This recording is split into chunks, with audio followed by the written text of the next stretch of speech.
సర్కారు దవాఖాన ఎండతట్టు ఉన్నదా ఏమన్నా ప్రైవేట్లో కూడా ఇంత మంచిగా ఉండేవా గా తీర్ల కొత్త దవాఖానను దగ్గరుండి కట్టించిండు మంచిర్యాల ఎమ్మెల్యే ప్రేమ్ సాగర్ రావు సారు.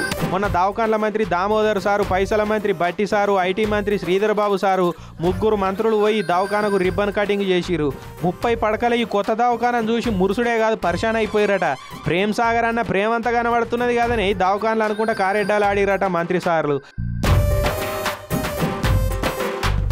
11.5 కోట్లు ఖర్చు పెట్టిరు ఈ దవాఖానను ఇట్లా కట్టనీకే.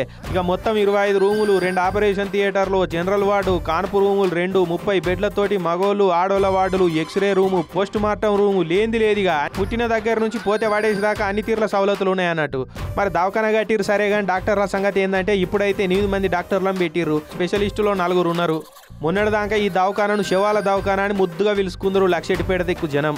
ఇక గా తీర్లో అంత కూలబడిపోయి ఉండే కానీ ఇప్పుడు ప్రైవేట్ దవాఖానను మించి కట్టించిర్రు. మరి ఇక దీన్ని ఇదే రేంజ్లో ఎట్లా మెయింటైన్ చేస్తారో చూడాలి.